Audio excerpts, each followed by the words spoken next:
Tá começando mais um episódio do Presley Cast, o seu podcast favorito. Hoje a gente vai falar sobre pobre de direita, esse grande fenômeno aí que tá rolando pra cima e pra baixo, que a gente não sabe da onde veio, por que surgiu, como surgiu e principalmente como lidar com isso. Meu nome é Presley, eu sou economista e mestre em economia e você está no Presley Cast.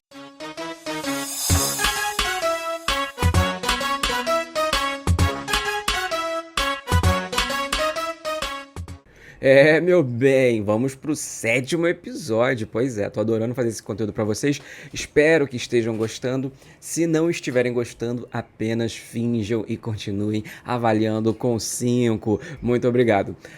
Esse episódio é patrocinado pela Nomad. A Nomad é uma fintech que vai te dar uma conta global 100% digital e que você não paga taxa de manutenção, taxa de corretagem e muito mais. Além dessas questões, você ainda consegue comprar dólar, investir em dólar e fazer compras em dólar com o dólar mais barato do mercado. E eu não estou falando isso só porque eles são meus parceiros, não. Eu estou falando isso porque eu também sou usuário. Então, quando eu viajo, eu uso o cartão da Nomad em forma de débito, eu faço transações em dólar usando a Nomad e é muito legal. E se você quiser ter até $20 de cashback, que eu arrumei esse brinde maravilhoso para vocês, basta você abrir a sua conta clicando no link que está na descrição, utilizando o cupom Presley. Daí é só você fazer a sua primeira remessa em até 15 dias e pronto. Mais rápido que caldo de cana, o cashback chega na sua conta. Nomad, democratizando o acesso a uma conta global.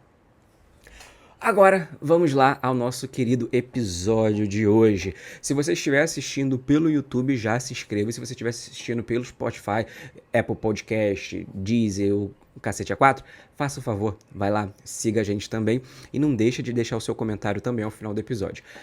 Vamos lá. Primeiro, o pobre de direita é uma frase que muita gente tem utilizado para poder falar daquela pessoa que, é bem pobre, e acaba indo totalmente contra a ideia de se identificar como uma pessoa que precisa da esquerda, digamos assim. Não precisa, né? Mas que ela tem ali o seu nível de identificação, mas também tem aquele lado daquela pessoa que ela ascendeu um pouco na vida, né? Aquela classe média, digamos, mais afortunada, que conseguiu comprar um sofá em L, comprar um airfryer de duas bocas, entendeu? Conseguiu ali fazer uma compra de uma lava-louça. Aí a pessoa, pronto, já acha que ela é da elite, né? Então, o que aconteceu?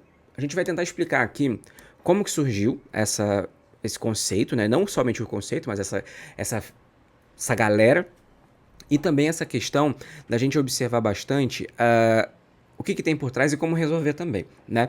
Mas antes da gente começar a entrar nessa ideia do pobre de direita, eu acho que eu vou dar algumas informações para vocês aqui sobre o que é de fato a direita, né? O que representa a direita no contexto geral, né? Não vou ficar aqui falando, perturbando a cabeça de vocês, que eu sei que vocês não querem ficar com aula teórica, disso, daquilo outro, né? Vocês querem mais o vamos ver e o pega pra capar. Mas a gente precisa também entender porque, como eu falei, a minha ferramenta aqui não é necessariamente chegar nessas pessoas para que elas entendam que elas não deveriam pensar dessa forma. Não, não é que não deveria, né? Pensa quem quiser. Mas, tipo, que existe outra forma de tentar pensar na realidade deles, né? Então, a minha ideia aqui agora é fazer exatamente a ideia de te colocar esse tipo de pensamento para você entender, aí tu faz o que tu quiser com isso depois, tá bom? A ideia é para você sair replicando, mas se você não quiser também, foda-se, né? O problema é seu. Mas, vamos lá. Há muito tempo atrás, foram divididas as camadas da sociedade entre esquerda e direita, né? Isso porque numa reunião que teve muito tempo atrás, lá na Caixa Prego, eles falaram assim, os trabalhadores sentariam à esquerda, nessa audiência pública, digamos assim, e a galera que empregava ficava um pouquinho mais ali à direita, né? Porque eles decidiram conversar sobre essa ideia do tipo, tá, o que a gente pode fazer a respeito, né, dessa sociedade para melhorar? Porque a galera tava trabalhando demais, só sabia fazer trabalho, só sabia viver à base de trabalho e não tinha mais o que fazer. E aí, ambulâncias. Desculpa, gente, vai ficar assim, não vou cortar isso não, porque, né, faz parte, né, economia para pessoas reais. E aí a galera falou, vamos se reunir então, vamos ver o que a gente pode fazer a respeito disso para evitar um baita de um problema. E aí que Do lado da direita, né, sentou-se à direita, a galerinha que era os donos dos feudos, dos meios de produção, enfim, né, os ricos, né? Inclusive a riqueza intelectual também, né? Tipo, os pensadores da época, que basicamente muitos deles tinham muito dinheiro, né? Então, qual que era a jogatina, né? Agora saindo um pouco, esquecendo que existe esquerda e ficando mais atrelado à direita. Eles defendiam alguns pontos como a propriedade privada. O que é propriedade privada, né?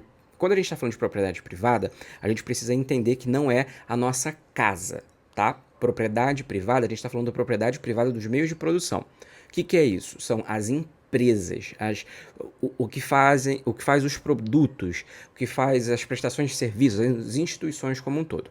Por quê? Porque a propriedade privada, o nosso domicílio, não entra nessa conta, né?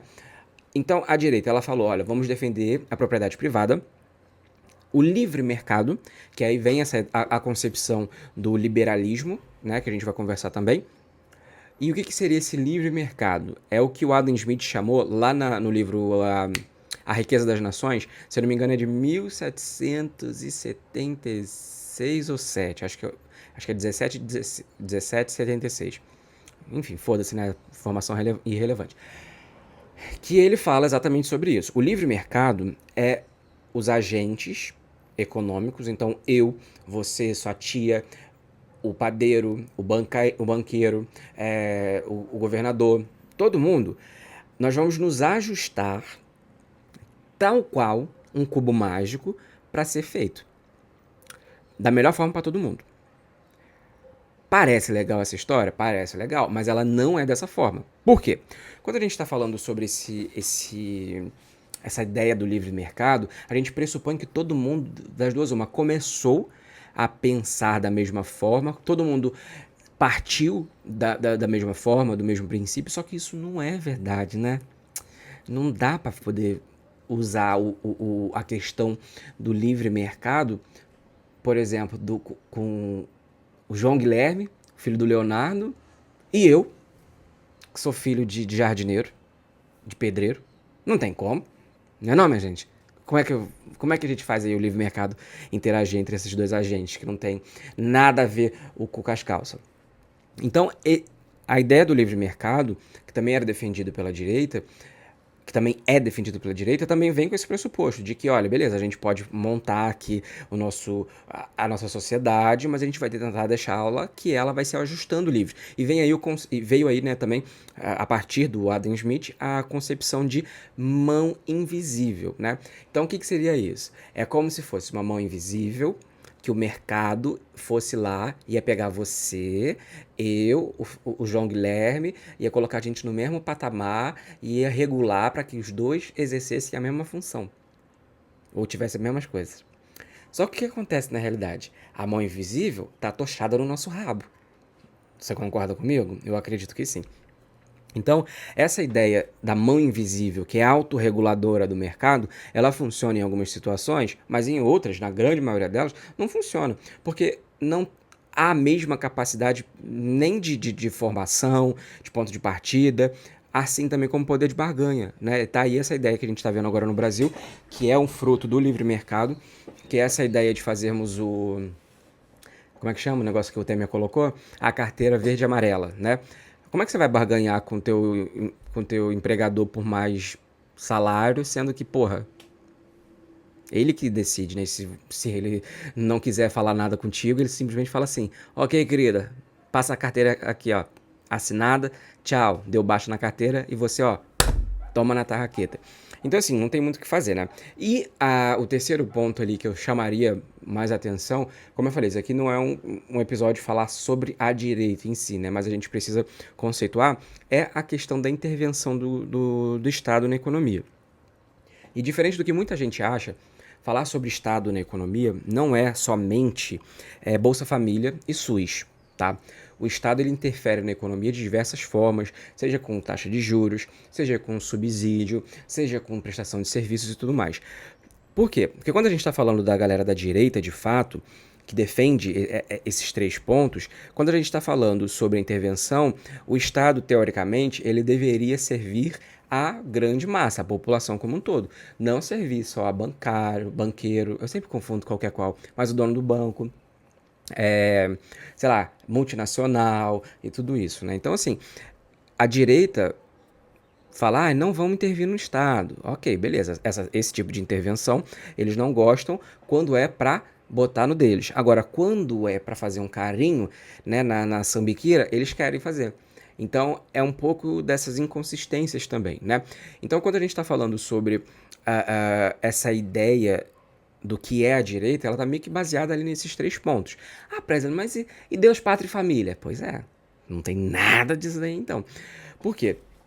Quando a gente está falando desse papel do Estado na economia como regulador, e ele tende a focar no bem-estar social como um todo, nós podemos enxergar que os cenários de desigualdade deveriam ser combatidos.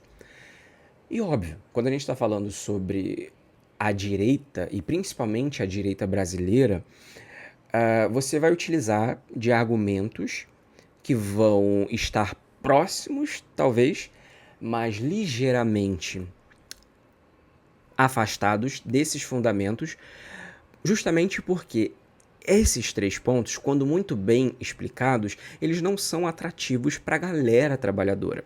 Então, quando eu falo com você essa situação do tipo, olha, eles estão defendendo menos Estado na economia, para o Estado se autorregular. Então, por conta disso, você vai ter que pagar pela sua saúde, mas você não tem dinheiro para pagar pela saúde. Ou você vai ter que pagar pela sua segurança, e você não tem dinheiro para poder pagar pela sua segurança. Óbvio que você vai falar, não, eu prefiro que o Estado me ajude em relação a isso. Só que o que acontece? Eles precisam fazer um jogo de palavras, um jogo de ideologias para atrair essa galera de acordo com os valores que essa galera defende. Porque se falar, então, a gente vai estar aqui defendendo menos direitos trabalhistas, tá? Ou seja, pode ser que a gente não vai te pagar 13º e nem férias. O que você acha aí? Da gente colocar aí uma pejotização em massa. Né? Então, se falar isso, não ganha voto. Então, o que acontece? O conservadorismo social entra em cena justamente para ludibriar. Quando a gente está falando sobre a ideia de dominação, a dominação ela é financeira e por dominação financeira, a gente já joga esse ponto para dominação também intelectual. Então, não ache que essas pessoas da direita, até essa galera meio figura caricata que aparece aí, estilo Nicolas Ferreira, aquela menina da tiara e outras tantas, são figuras que foram escolhidas a dedo para ser fantoche do conservadorismo social. E o que seria isso, né? Associa-se à ideia do liberalismo econômico justamente porque a defesa da economia de mercado vai associar-se com a ideia... Tô falando bonito, né, menina? Olha só que legal. Com os tradicionalismos do livre mercado e também com os tradicionalismos de valores patriotas, cristãos e de família.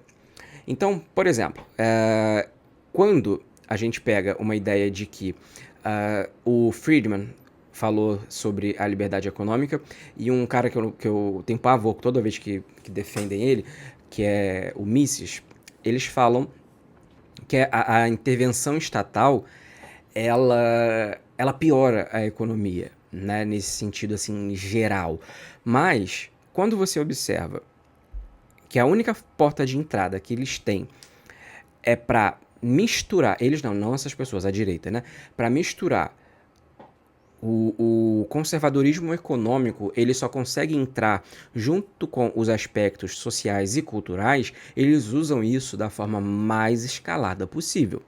Então, quando a gente fala da população, principalmente a mais pobre, nós temos ali os valores tradicionais, que basicamente pode ser que você vá gostar de algum desses valores, mas no frigir dos ovos... Gente, eu tô falando muito bonito hoje, né? Puta que...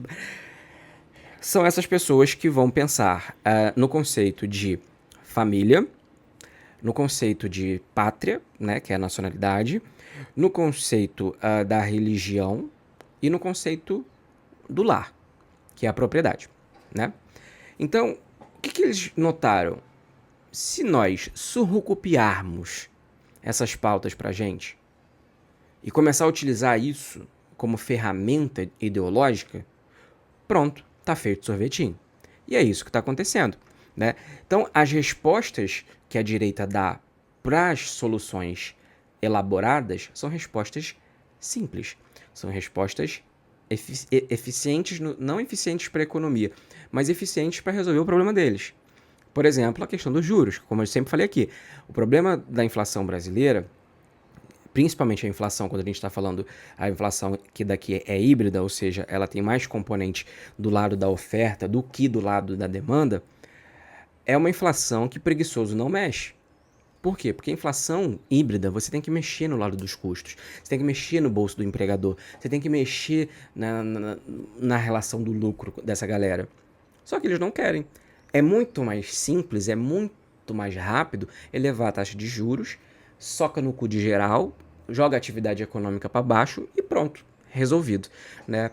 Fez ali qualquer mágica e aí qualquer coisa bota a culpa no preço do tomate. Só que, se a gente for levar em consideração, esse conceito da liberdade econômica dentro desse contexto não quer dizer liberdade de atuação para as pessoas mais pobres, porque a pessoa ainda continua refém do sistema que ela está sendo embalada, né? Tal qual quem pariu Mateus, que o embale, né? Um negócio assim. Então, assim, a perspectiva que a gente tem quando a gente fala do pobre de direita é de que essas políticas que são defendidas pela galera da direita, elas só conseguem ser aprovadas única e exclusivamente porque na frente existe uma maquiagem do conservadorismo e que não existe. Não existe isso. Por exemplo, recentemente a taxação de grandes fortunas foi bloqueada da reforma tributária do texto deles, justamente porque a galera falou que não pode ficar taxando, onde já se viu taxar a prosperidade das pessoas, o Brasil não quer que ninguém seja próspero e tudo mais. Só que assim, você não tá tirando, a pessoa tem 7 mansões, você tá deixando ela com uma só. Não, tipo, a pessoa tem 7 mansões, a gente vai colocar ali 0,1% de imposto nele, não é esse valor, tá? Tô ilustrando. Que talvez, sei lá, tipo, ele vai ter que diminuir, ao invés de contratar 7 jardineiros, ele vai ter que contratar 6, sabe? E ainda assim tem gente pra caramba trabalhando no negócio dele, sabe? Tipo, ele não vai perder dinheiro, ele não vai perder patrimônio nesse nível. Ele só vai contribuir um pouco até para as distorções do mercado que aconteceram, né? Porque nesse fato a gente também precisa enxergar que, porra, o cara para ser bilionário, o quanto que ele não saiu por aí absorvendo da classe trabalhadora para poder ter o que ele tem hoje. Ele foi pegando de pouquinho em pouquinho. É uma exploração aqui, outra colar, e aí chega lá na frente. Daí os caras pegam e falam e jogam essa ideologia barata em cima da galera, justamente para poder passar essas políticas para defender o interesse de quem é mais rico, né? Então, quem está nessa classe dominante. Então, assim, quando a gente está falando sobre a ideia brasileira, né, a experiência no Brasil, a gente ainda tem que adicionar a questão do antipetismo. O antipetismo deu de bandeja para a direita espaço para ficar aí brincando com a gente durante anos, tá? Já se passaram anos e vão continuar se passando mais anos e a gente vai estar levando isso. Eu postei um vídeo nas redes sociais essa semana de um cara, de um rapaz que acabou as eleições, né, tipo, as eleições municipais, e ele falou o seguinte, fez um vídeo falando, pô, tô aqui na minha barraca de feira, o prefeito que eu votei mandou recolher as barracas, tirar aqui as minhas barracas, que ele ainda frisa que é o sustento dele, da esposa dele, de mais uma menina que trabalhava com eles, mas ele estava feliz porque ele votou no prefeito, porque o prefeito não era petista, porque o outro que estava concorrendo contra ele era petista e ele falou que não votava em petista. E aí eu entro nessa questão desse argumento, né? Do porquê que esse antipetismo fez, inclusive, com que as classes mais baixas de renda também criassem essa aversão ao Partido dos Trabalhadores. Óbvio, o PT tem muito erro, fez merda pra cacete, faz até hoje. É cada coisa que eu olho e falo assim, gente, eu prefiro chamar de petista eu não me vejo como... Eu não sei o que é pior pra mim, ser chamado de petista ou de bolsonarista, sabe? Porque pra mim os dois estão no meio no passo a passo, sabe? Me ofende do mesmo jeito quando chama de petista, pra falar a verdade. Mas, enfim, outra história pra outro momento, né? Mas quando a gente tá falando do espectro político do conservadorismo, aqui na esquerda brasileira, a esquerda parece que não abraçou tão fortemente essa pegada de falar... Gente, hoje tá movimentado aqui, hein? Nessa grande São Paulo, hein? É barulho de ambulância, é helicóptero passando. Eu espero que não esteja ferrando com o meu áudio. Enfim, né, gente? Um dia, quem sabe, né, eu vire profissional e tenho um estúdio pra gravar um podcast com acústica. Mas agora é o que tem pra hoje, tá bom? Tem um sociólogo que ele chama Pierre Bourdieu. Ele tem uma perspectiva muito maneira que ele fala que a percepção cultural e social de um determinado local, ele vai moldar a percepção de classe. E isso é muito importante falar agora. Por quê? Esse rapaz que eu falei, que eu usei de exemplo e fiz os vídeos,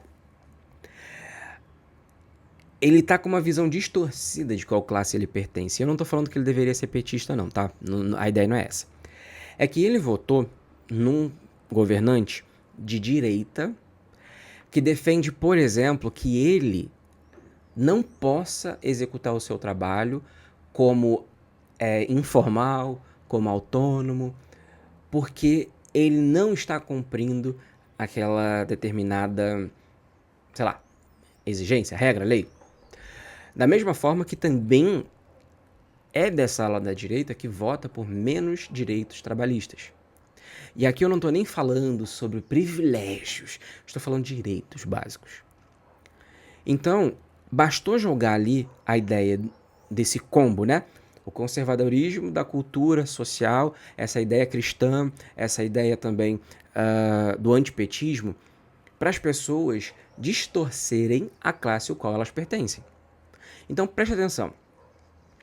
Se você junta todas essas fórmulas, você está mudando a percepção da classe, e essa classe continua reproduzindo mais pessoas e reproduzindo mais esse discurso para transformar cada vez mais essa distorção para frente, a gente tem um cenário de que se a gente não conseguir lidar com a situação do pobre de direita, que não é de direita, a gente está lascado. E é por isso que é importante a gente reforçar essas percepções nas nossas próprias esferas socioeconômicas. Se você tem de um lado a direita usando Deus, família, propriedade privada, classe, né, propriedade enfim, pátria, para atrair as classes populares, a gente precisa mostrar o que a gente faz, o que a gente pensa, o que é defendido e trazer essa exemplificação, que é o que não acontece. Ah, Presley, mas então a saída agora é a esquerda virar e falar que é contra,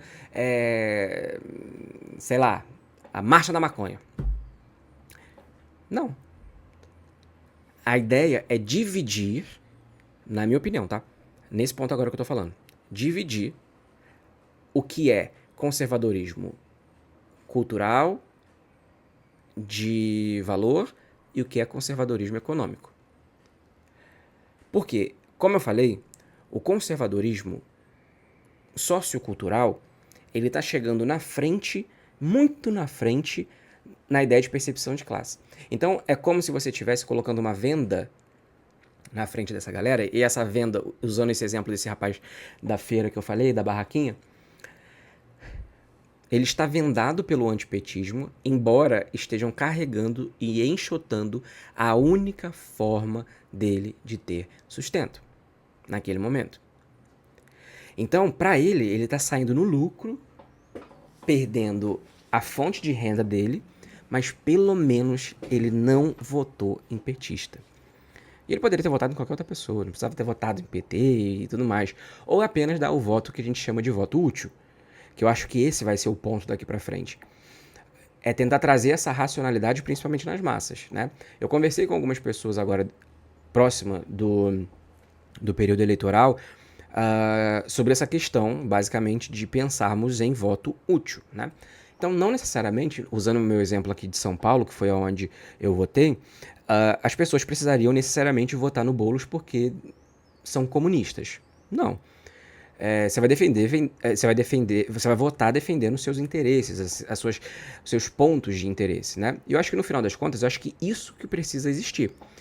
Eu acho que a gente não consegue tirar a capa desse conservadorismo, desse pseudo-conservadorismo, para as pessoas entenderem o que de fato afeta, o que de fato interessa essas pessoas.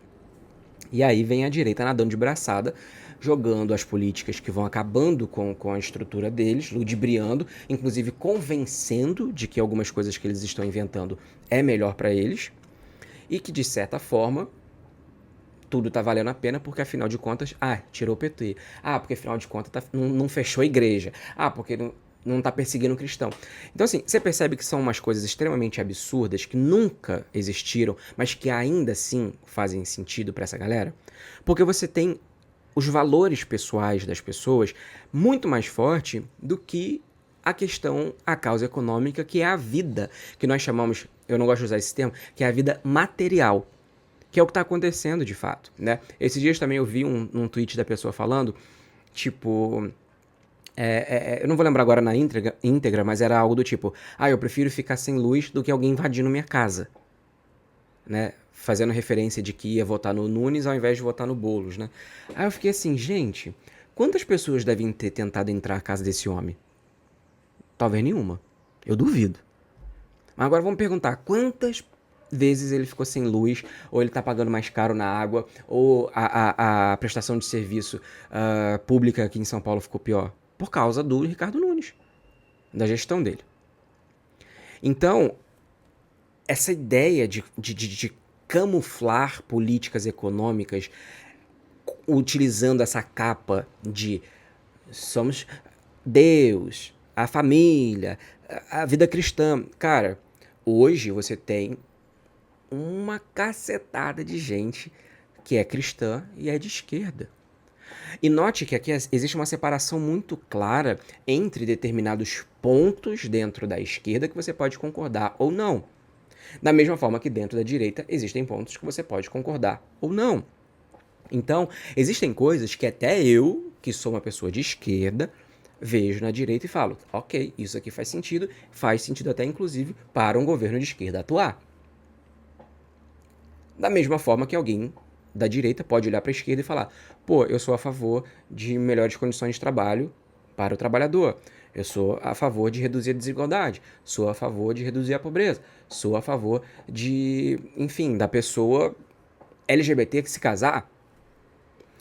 Por isso que eu falo, a gente precisa individualizar algo que o neoliberalismo faz muito bem, mas individualizar de uma forma consciente, de uma forma material, para que as pessoas consigam entender de fato o que está afetando elas. E não ficar vivendo através de pseudos argumentos, né? Tem um autor que eu gosto que eu li bastante na graduação quando eu estudava sobre neoliberalismo, o nome dele é David Harvey. Ele fala sobre a promessa dessa prosperidade por meio desse mercado livre, né, que acontece.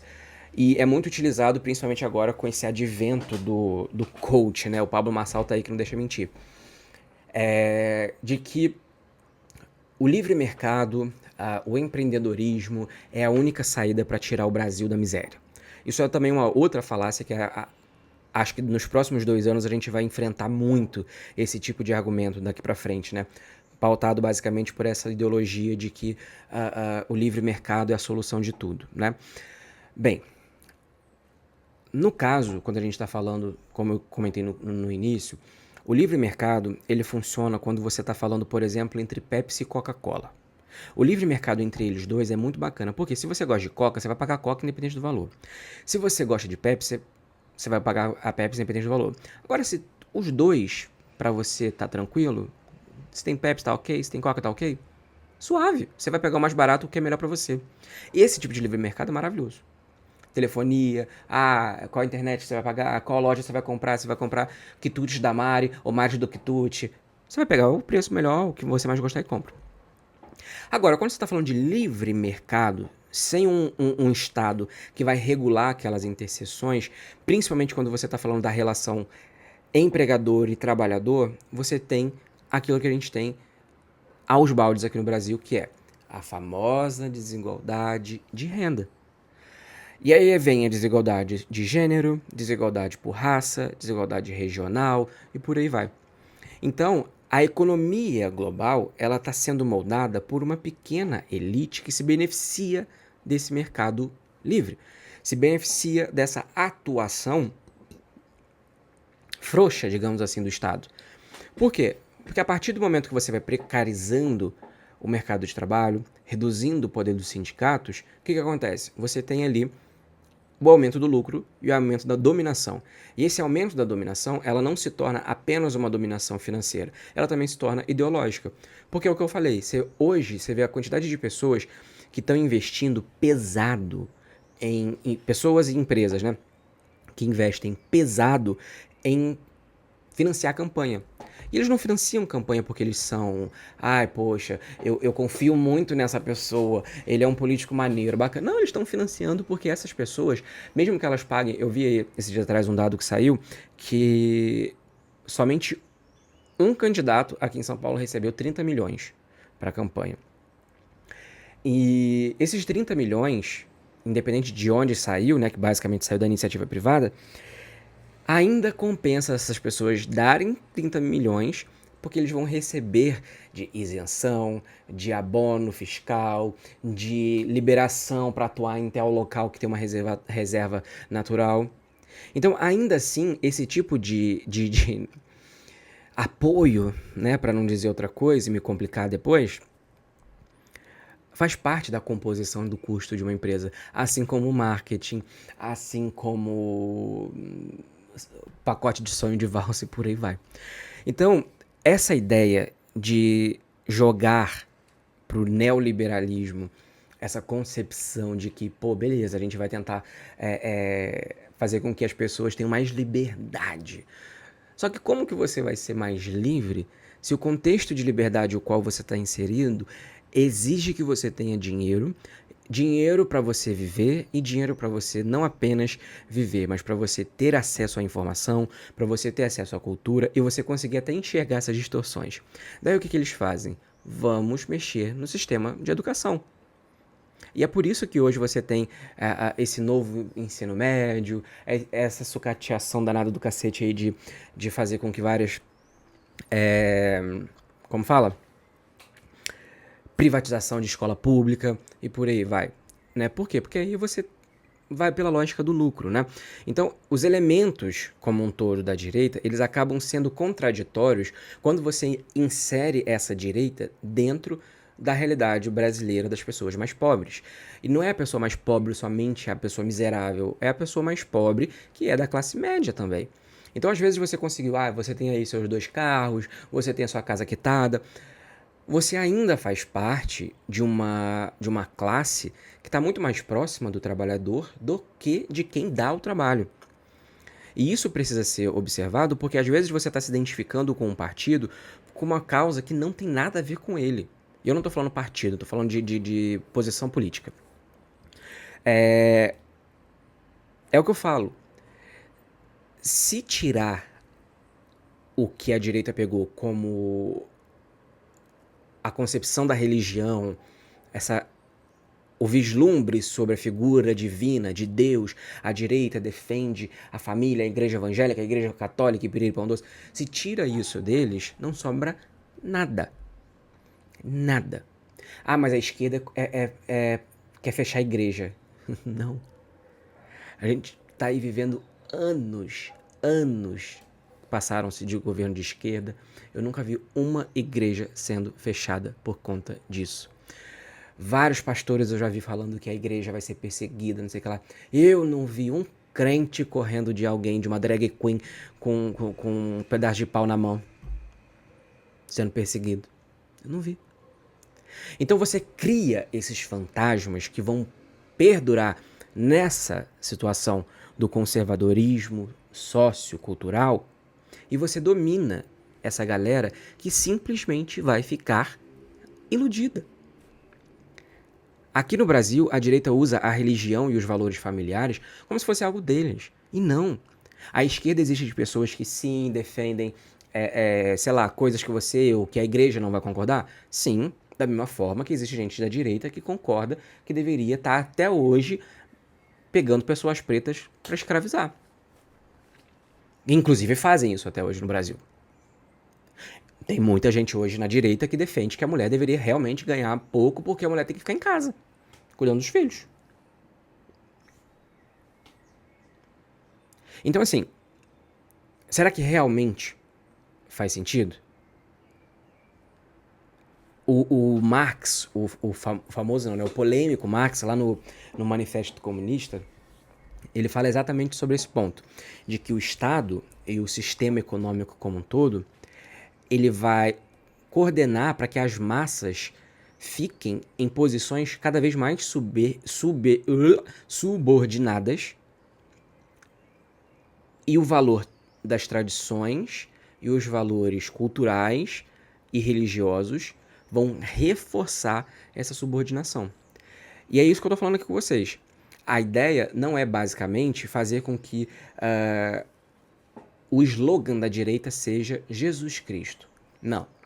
Eles pegaram isso porque viram que se falasse com você que eles queriam acabar com o direito trabalhista, que para eles, se você trabalhar de 7 da manhã às 7 da noite, não ter férias e não ter salário, para eles é ok, tá tudo bom, porque pelo menos você tá ali trabalhando, contribuindo, você tem ali o seu salário, ou dando somente um lugar para você morar, para eles tá ok? Será que se tirasse Jesus da conta, você ia realmente se identificar como alguém da direita? E a figura da religião, ela também está na esquerda. Existem muitos pastores hoje de esquerda, existem muitas pessoas que são crentes, são católicos de esquerda. E, basicamente, se você enxergar de fato, tirando todas essas mentiradas que as pessoas falam e contam para defender os seus próprios interesses, cara, Jesus nunca seria de direita. Isso eu tenho certeza absoluta. E falo isso como economista, né? E não somente como economista, como alguém que cresceu em um lar evangélico que estudava a Bíblia toda semana. Na minha cabeça, a direita brasileira, ela não tem 1% do que Jesus pregava. E é aí que entra essas ideias das inconsistências. Eles precisam baralhar, eles precisam fazer com que as pessoas fiquem confusas. Do tipo, não, pô, a esquerda vai defender aborto. Não, a esquerda vai defender legalização de droga. Minha filha vai aparecer aqui em casa com um beck na mão. Não. E é por isso que é difícil o combate à desinformação. Porque as pessoas estão tão... As pessoas não, né? A galera da direita está tão esforçada, acho que a palavra é essa, em distorcer, em trocar as coisas, em enganar, em fazer com que as pessoas fiquem cada vez mais cegas, que eles estão usando não somente a fala, o discurso, eles estão usando muito dinheiro nisso. Então o Brasil vive hoje um problema muito grave, que é esse problema da educação, que está sendo toda vez, todo ano, tem um tipo de ataque diferente. Porque a educação, ela traz essa possibilidade, ela traz essa a oportunidade das pessoas conseguirem enxergar o que é melhor para você. E quando eu falo sobre o que é melhor para você, não é que a pessoa precisa ser de direita, ela precisa ser de esquerda, ela precisa ser de centro. Não. O que eu defendo acima de qualquer coisa é que a pessoa consiga defender o que é bom para ela, tendo todas as informações em cima da mesa e não sendo enganada, que é basicamente o que acontece. Se você é uma pessoa cujos valores reais, os valores reais da direita estão alinhados com você, cara, vá se filiar ao PL. Tá tudo bem. Agora, o que me deixa enojado é a galera da direita utilizar discurso, utilizar da fragilidade das pessoas, utilizar dos valores e das crenças deles para poder enganar. Isso é uma das coisas que mais me irrita e é uma das coisas que mais me motiva a trabalhar aqui na internet. Porque para mim é uma baita de uma covardia com a população, principalmente a população com baixa escolaridade, com baixa informação, você utilizar, por exemplo, dos valores cristãos para poder ganhar voto, para ir para púlpito, estilo Silas Malafaia faz. Nós vamos virar comunismo. Gente, pelo amor de Deus. Lula estava esses dias fazendo reunião com o banco, com os CEOs dos bancos. Os bancários estão de sorriso de orelha a orelha. Que porra de comunismo é isso? Aí fala, nossa, porque vai não sei o quê.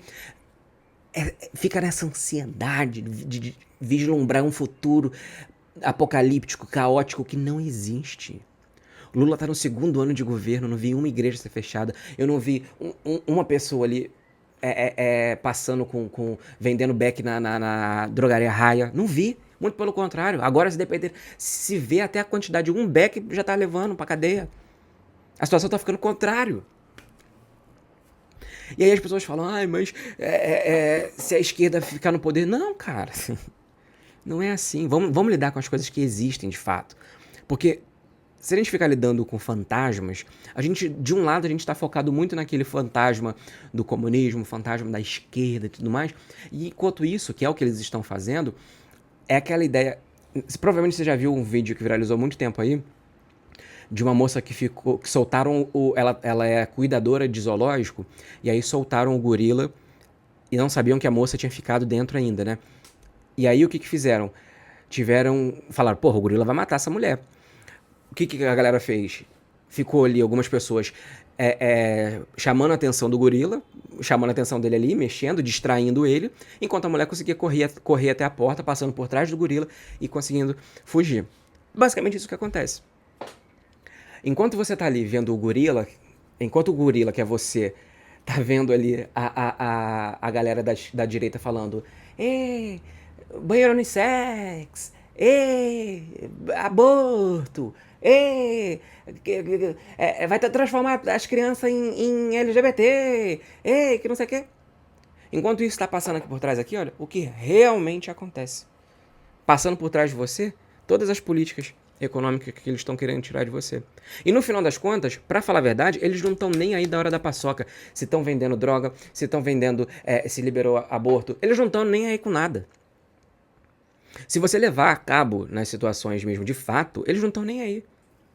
Boa parte dessa galera da direita, que é a grande nata e quem financia de fato, se amanhã ou depois o Bolsonaro vir e fala assim, gente, cansei, agora eu quero fechar a igreja, eles apoiam.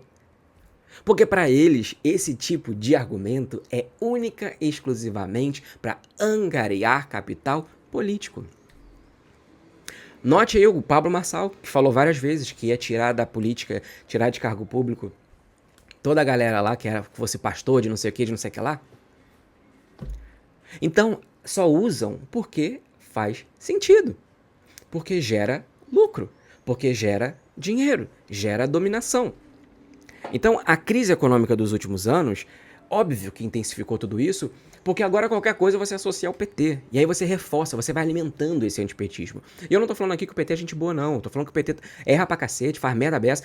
Só que o que eu quero te mostrar é que a gente precisa ter um pouco dessa consciência para entender, única e exclusivamente, o que a gente vai fazer daqui pra frente para trazer para as pessoas esse tipo de entendimento. Porque o livre mercado, ele é pior pra gente. E pra gente que eu falo, somos nós que não somos pessoas ricas, milionárias, que não estamos no topo da dominação. Então, se a gente não consegue enxergar nós mesmos como classe, como sociedade, a gente tem um primeiro erro que é aí. O gorila, que somos nós, está olhando ali a galera fazendo aborto, e a gente está esquecendo que o que é de verdade, que é o que é material, que é o nosso dinheiro, que é o quanto que a gente está conseguindo comprar, o quanto que a gente não está conseguindo comprar, que são os benefícios, os direitos trabalhistas que são cortados ou não. Enquanto isso, a gente não está olhando para essas coisas. Então, tem muita gente que fala, mas aí a esquerda precisa fazer isso, fazer aquilo outro. Eu falo, calma, a primeira coisa que a gente precisa fazer, de fato, é trabalhar com aquilo que é real. É fazer com que as pessoas acordem e enxerguem para a vida delas. É fazer uma comparação Esses dias atrás eu estava conversando, tava com algumas pessoas dentro de um evento, e eu falei exatamente sobre isso. As pessoas hoje, elas estão tão ludibriadas que às vezes a gente precisa trazer a reflexão delas, né? E eu usei um exemplo de uma moça aqui dentro do meu condomínio, que ela estava conversando comigo sobre isso, né? Tipo, e ela falou que ela estava contente, que ela assiste meus vídeos e tal. E ela falou comigo, falou, cara, eu percebi muito com base num vídeo que você comentou, de que a situação agora não tá complicada, não tá linda, não tô rica, não tô maravilhosa, não tô bem, mas nos últimos 2 anos eu consegui trocar eletrodoméstico. Ela falou que tá reformando a cozinha. Ela falou, eu só consegui porque eu tô tendo mais renda. Então é fazer isso. É olhar e falar assim, cara, há pouco tempo atrás a gente não tava comprando carne de boi porque tava muito cara. Agora a gente consegue comprar. E aqui eu quero falar pra vocês que a gente não tá vivendo dentro de um folhetinho do Testemunho de Jeová, onde a gente tá fazendo carinho na cabeça da onça. Não. Mas é trazer essa ideia de que as pessoas falam do materialismo, que é uma palavra feia, trazer pra população. E mostrar, pô, ó, será que realmente a gente tá vivendo em crise? Porque eu tô vendo aí pra cima e pra baixo, obra, eu tô vendo, é difícil arrumar pintor, é difícil arrumar pedreiro, é difícil arrumar diarista, porque tá todo mundo trabalhando, tá todo mundo com demanda pra fazer isso. Essa é uma das ferramentas que a gente vai ter pra conseguir tirar essa venda do conservadorismo fake que tá rolando por aí. Então, esse diálogo com as classes populares, com as massas, ela não é somente no sentido de falar sobre propostas, mas é trazer ao entendimento desse pobre de direita que vem puxado e vem enganado por esse conservadorismo, para mostrar para ele que, olha só, desse lado aqui, a gente tem pessoas que estão defendendo tudo aquilo que você acha que você só encontra na direita, que é a questão do tradicionalismo, da família. Tem muita gente de esquerda que é conservadora. E tá tudo bem. A gente só precisa dividir isso, que existe o conservadorismo dos costumes e os conservadorismos econômicos. Só que a liberdade individual precisa ser respeitada da mesma forma que a liberdade coletiva. E aí entram outros caminhos que vão começando a ficar difíceis. Então por isso que eu falo que a gente precisa trabalhar com coisas a pequenos passos, é passozinho de formiga. Então, o objetivo principal para lidar com o pobre de direita, na minha humilde opinião, não é fazer ele se sentir burro, não é fazer ele se sentir mal, não é falar com ele, esfregar na cara dele que ele é pobre, que não sei o que. É mostrar aos poucos tanto a diferença econômica, estabelecendo esse diálogo respeitoso, embora eu sei que seja difícil muitas das vezes, porque boa parte dessas pessoas estão tão ariscas, talvez, reclusas. E aí fica até difícil para poder conversar, porque essas pessoas falam que, tipo, tudo vira motivo para briga. Mas eu acho que quando a gente começa a lidar com coisas reais, a trabalhar com dados, trabalhar com informação, e não ficar nessa briguinha fla-flu, que é besta e ninguém ganha com isso, a partir do momento que a gente consegue entender que esses argumentos mais racionais e mais embasados, e principalmente na identificação e na junção dos valores que eles acham que tem lá e pode ter aqui também, eu acho que a gente tem um caminho um pouco mais racional para abrir espaço para uma discussão muito mais construtiva. Porque não faz mais sentido hoje a gente ficar permitindo com que a gente acabe se distanciando cada vez mais. Né? Essa briga entre esquerda e direita já comeu muita família por aí. A minha também já tive vários problemas em relação a isso. Outro dia eu conto aqui a fofoca para vocês. Mas quando você tem essa condenação moral, né, essa palavrinha bonita, difícil, sobre esse ponto de que, cara, a gente precisa, somos nós contra eles. Não, cara. Tá todo mundo aqui nesse mesmo mundo, todo mundo vai precisar de oxigênio, todo mundo vai precisar de renda, todo mundo precisa se alimentar. Só que como que a gente coordena isso para que o máximo de pessoas sejam atendidas de uma forma digna? A gente vai ter que conversar daqui pra frente com a direita. A gente vai ter que conversar com o centro. A gente não vai poder ficar com essa ideia de ai, tem que radicalizar tudo e pega a foice e vai pra rua. Eu queria muito que isso desse certo. E esse era um pensamento muito infantil meu que eu tinha de achar que tudo vai resolver na base do cacete. Óbvio, a gente precisa de revolução, a gente precisa de manifestação, a gente precisa de fazer todo tipo de barulho que a gente conseguir. Principalmente em rede social. Mas eu acho que o ponto-chave aqui é tentar ilustrar o cotidiano das pessoas. É tentar mostrar, sem uma venda do conservadorismo, sem essa amarra que existe das pessoas, de achar que a esquerda vai acabar com o país, que a esquerda é burra, de que a esquerda é o demônio e que não sei o quê. Porque esse tipo de discurso, ele está sendo propagado, ele está sendo financiado com dinheiro de pessoas que exploram, querem explorar mais e vão continuar explorando enquanto conseguir a classe trabalhadora. Me dói o coração, por exemplo, ver pessoas que são pessoas de baixa renda, que fazem trabalhos com baixa qualificação, que são anti-esquerda. Por exemplo, a empregada doméstica. A empregada doméstica que fala que o Lula ladrão, que não sei o que não sei o que lá, me dói ver aquilo, não porque eu sou, petista, nada do gênero. Até porque eu já cansei de falar que eu não sou. Mas me dói porque, por exemplo, hoje, se ela pode ter carteira assinada, se ela tem direito, se ela consegue ter contribuição, se ela tem alguns benefícios, inclusive para empréstimo, como sendo uma empregada doméstica, foi por causa de uma política de esquerda. Porque, do contrário, provavelmente ela ainda estaria continuando ganhando muito menos do que ela ganha hoje, zero segurança social, zero segurança econômica, e sabe Deus a quais condições, porque a gente sabe que tem muita gente que explora. E eu não tô falando de explorado, tipo assim, veio fazer faxina e eu pedi pra fazer um bolo. Não, eu tô falando do tipo assim, você vem, você fica na minha casa morando, dormindo de segunda a sexta, você vai embora no final de semana. E aí já acha que tá fazendo muito e dá uma casa pra pessoa, pra ela ficar durante a semana, pra ela não precisar pegar metrô lotado. Olha que legal, que maneirinha que é essa patroa. Porque isso acontece muito. Então, é por isso que o livre mercado e a intervenção do governo é importante para equilibrar as relações de poder que a renda define. Por que a empregada doméstica, por muitos e muitos anos, fazia uma diária a preço de miséria, e porque via isso algo bacana porque estava morando na casa, porque tinha um quartinho de empregada?